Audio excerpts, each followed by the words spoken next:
वक्फ को लेकर बनाई गई जेपीसी की पार्लियामेंट में हो रही बैठक में जबरदस्त हंगामा हुआ। हंगामा कुछ ऐसा वैसा नहीं, बकायदा टीएमसी के तरफ से जो जेपीसी के मेंबर हैं कल्याण बनर्जी, उन्होंने इस मीटिंग के दौरान बोतल फोड़ दिया। कहा जा रहा है कि भीतर गाली गलौज हुई, बोतल फेंक करके जेपीसी अध्यक्ष के ऊपर भी फेंका गया। इस वक्त हमारे साथ मौजूद हैं जगदंबिका पाल, जो कि जेपीसी के चेयरमैन है। सर, स्वागत है आपका। क्या हुआ है कल, क्योंकि बड़ी इस बात की चर्चा हो रही है कि इस मीटिंग में खूब गाली गलौज हुई, बोतल फोड़े गए, फेंके गए, क्या क्या हुआ?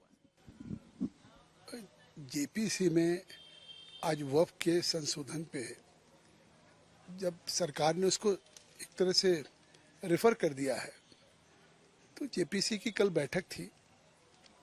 उस बैठक में उड़ीसा के दो संगठन, एक जस्टिस फॉर रियलिटी और एक दूसरा संगठन जिसमें हाई कोर्ट के रिटायर्ड जजेस थे, सुप्रीम कोर्ट के लाई जज थे, वो क्लाज वाइज जो अमेंडमेंट्स थे उस पर बहस कर रहे थे। अब उस बहस में हमारे सांसद मिलाल जी ने कहा कि आपने एक प्रपोज किया है कि स्टेट का भी डाटाबेस हो, जबकि वामसी पोर्टल है। अब उसमें फिर कल्याण बनर्जी जी जैसे हस्तक्षेप करने लगे, तो जस्टिस अभिजीत गंगोपाध्याय हैं, वो भी बीजेपी के सांसद, उन्होंने कहा कि आप कई बार बोल चुके हैं। उसके बाद जिस तरह से अमर्यादित भाषाओं का उन्होंने प्रयोग करना शुरू किया, तो मैं गया कि भाई आप बैठ जाइए। इस तरीके से जेपीसी में जब किसी विषय पे सहमति असहमति हो सकती है, लेकिन जब इस पर विचार करने का अवसर है, तो ये इस तरह का प्रत्याशित या अभियोजित भाषा या तो फिर मुझ पे वो आरोपित करने लगे। मैंने कहा कि मैं तो लगातार सबको, आपको 3-3, 4-4 बार बोलने का अवसर दे रहा हूँ। फिर मैं उनको बिठा रहा था, मेरे डीएमके के सांसद मिस्टर राजा उनके साथ थे, उन्होंने कोशिश किया, मैं फिर अपनी सीट पे चला है। फिर मुझको आरोपित करने लगे कि चेयरमैन कौन बना दिया, किस तरीके से, और मैंने कहा कि भाई आप मर्यादित ढंग से करें। फिर उन्होंने बोतल लिया, उस बोतल को अपनी मेज पे तोड़ा, जिसमें उनको भी चोट आई, लेकिन उसके बाद उन्होंने सीधे फेंका। आप कल्पना करिए कि वो अगर बोतल जो मेरे पैरों पे आके गिरी, अगर वो कहीं लग जाती तो क्या होता। शायद लोकसभा में कागज के गोले या इस तरह का विरोध प्रोटेस्ट तो हुआ होगा, लेकिन कांच की बोतल से किसी के ऊपर वार या किसी के ऊपर फेंकने का कार्रवाई, शायद इस तरह की घटना पहली बार हुई। आखिर राजनीति में हिंसा का क्या स्थान है? और जब आप कहते हैं, मान लिया इस बिल को लेकर के, संशोधन को लेकर के आप में अगर असहमति भी है, तो आखिर सरकार कोई संशोधन लाना चाहती है, अगर आप उस पर असहमति व्यक्त कर रहे हैं, आप नहीं चाहते हैं, तो सरकार को तो अधिकार है कि अगर वो बेहतरी के लिए या वक्फ की प्रॉपर्टी के एक अच्छे एडमिनिस्ट्रेट करने के लिए वो ला रही है।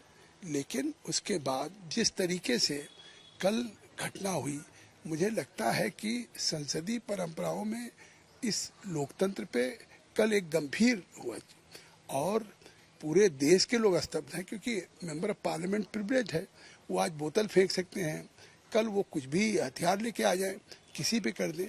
तो ये अमर्यादित आचरण है। और जिस तरह की घटना हुई है, मुझे लगता है कि जो विटनेसेज थे या सभी मेंबर पार्लियामेंट थे, सभी ने कहा कि अनएक्सेप्टेबल है ये इस तरह से।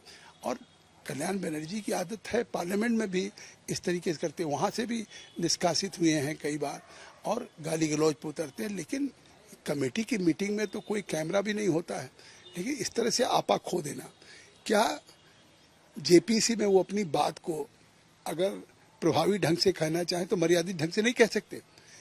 कौन आपा खोता है, कौन बौखलाहट होती है? जिसके पास बात कहने के लिए तर्क नहीं होता है। अगर तार्किक ढंग से कोई कहना चाहे, मैं कह रहा हूँ वहाँ ओवैसी भी हैं, उसमें वो भी अपने तार्किक ढंग से कहते हैं, 1-1 घंटे वो बोलते हैं, और भी सदस्य हैं, सभी सदस्य बोलते हैं, सबको मैं अवसर देता हूँ।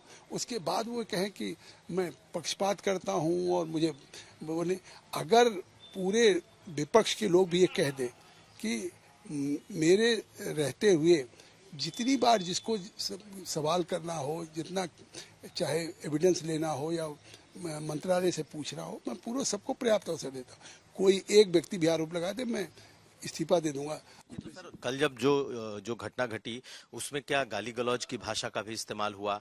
क्या वो बोतल आपको टारगेट करके फेंका गया था? आखिर वो उनकी लड़ाई क्या आपसे थी, पक्षपात होने को लेकर के, या फिर वहां पे दोनों पूर्व जस्टिस रहे हैं इलाहाबाद हाई कोर्ट के, अलग अलग हाई कोर्ट्स के, तो आपको क्या लगता है किस क्यों ये इस तरीके के देखिए वो कल भी आखिर मान लिया बंगाल से भारतीय जनता पार्टी के हमारे अभिजीत गंगोपाध्याय जी जो जस्टिस रहे हैं वो सांसद हैं, उनको हमेशा टारगेट करते हैं, हमेशा उनको अमर्यादित अशोभनीय अभिजीत भाषा का उपयोग करते हैं, उनको प्रोवोक करते हैं। कल भी गाली गलौज कल भी जिस तरीके से अमर्यादित भाषाओं का प्रयोग कर रहे थे और हम सब लोग उनको रोकने की कोशिश कर रहे थे, लेकिन सारी सीमा उन्होंने खो दी। सीमा खोने के बाद इतना आपा खो दिया कि उन्होंने बोतल तोड़ी जिसमें उनको चोट आई।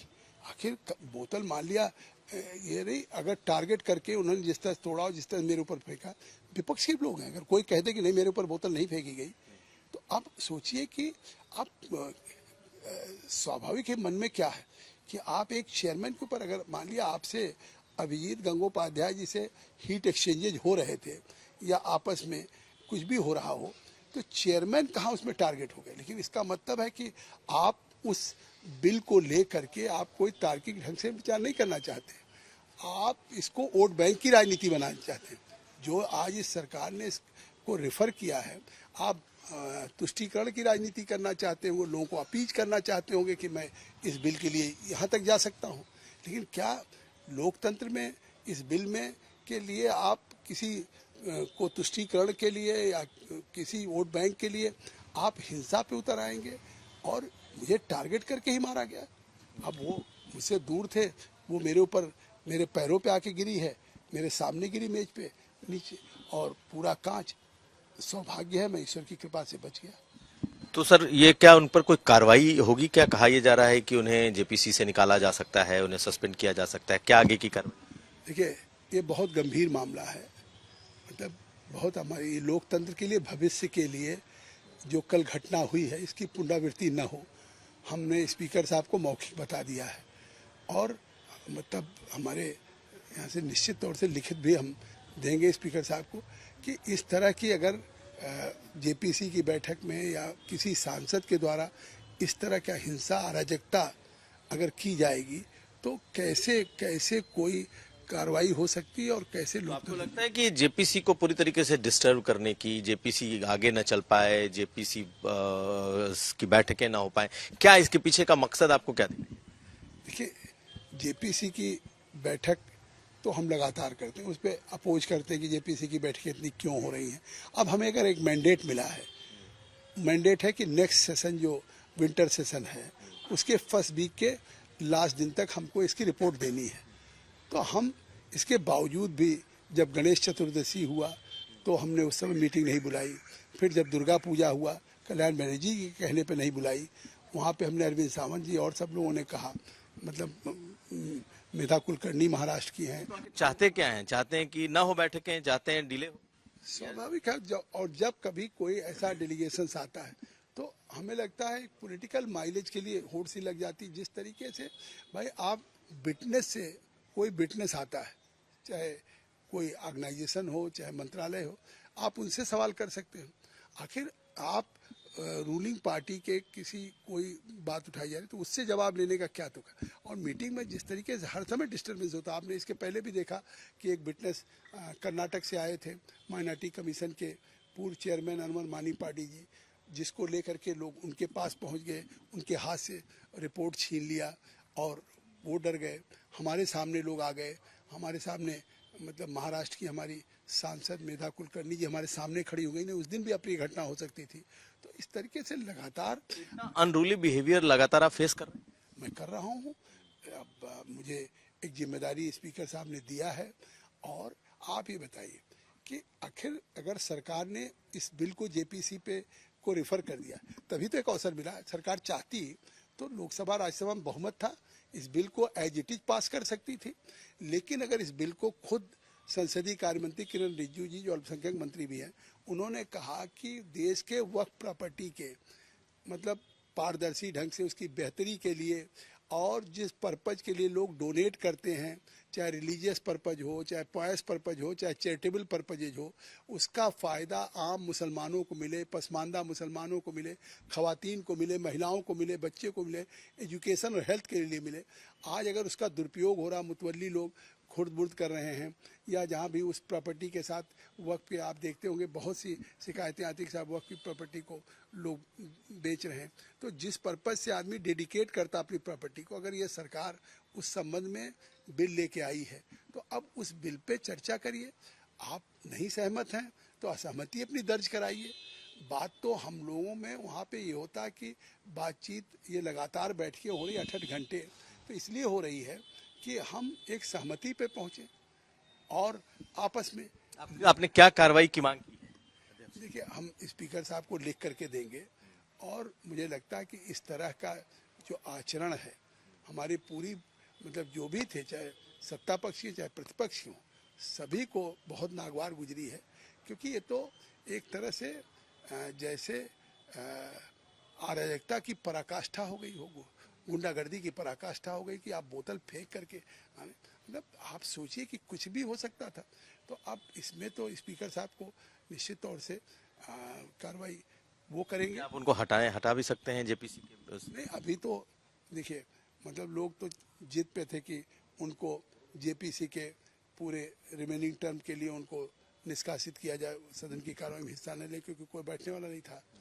लेकिन इसके बावजूद सत्ता पक्ष प्रतिपक्ष हम लोग जिस तरीके से कि एक सहयोग से चले, तो अब तो सभी की राय बनी कि साहब एक दिन के लिए निष्कासित करें।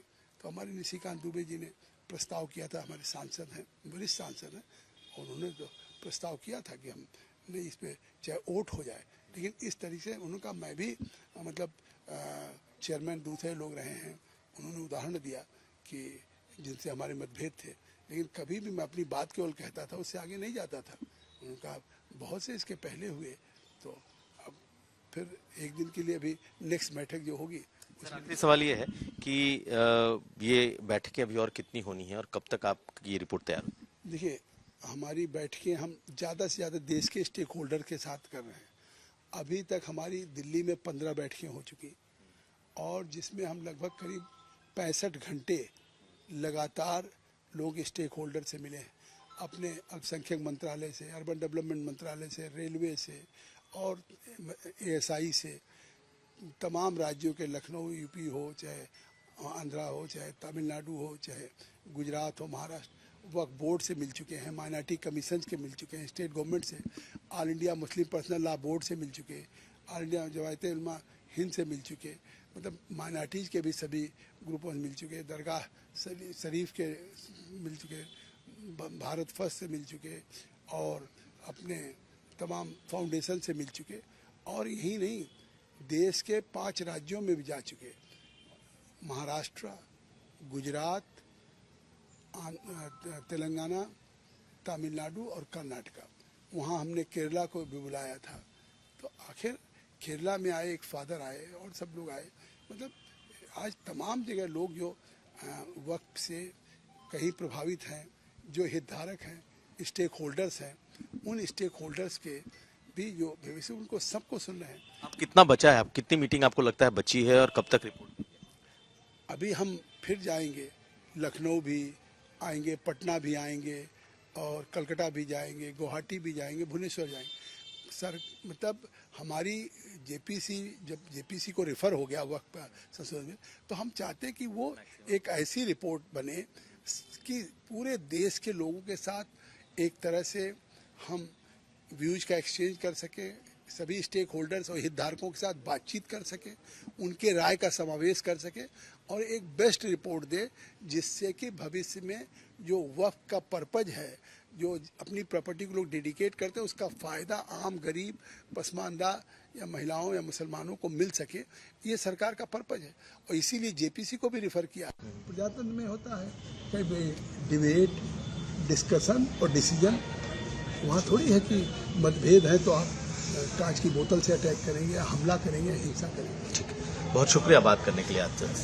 तो हमारे साथ थे जगदम्बिका पाल, और इन्होंने कल की पूरी वो घटना बताई जब जेपीसी की बैठक के भीतर बाकायदा बोतल तोड़ा गया। कल्याण बनर्जी ने उसे मेज पर पटका, तोड़ा।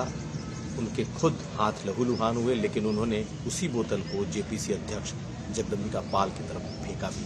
क्या कार्रवाई होती है इस पर नजर रहेगी, लेकिन ये संसदीय इतिहास में शायद ही इस तरह की घटना कभी हुई। कुमार अभिषेक, लखनऊ, आज तक।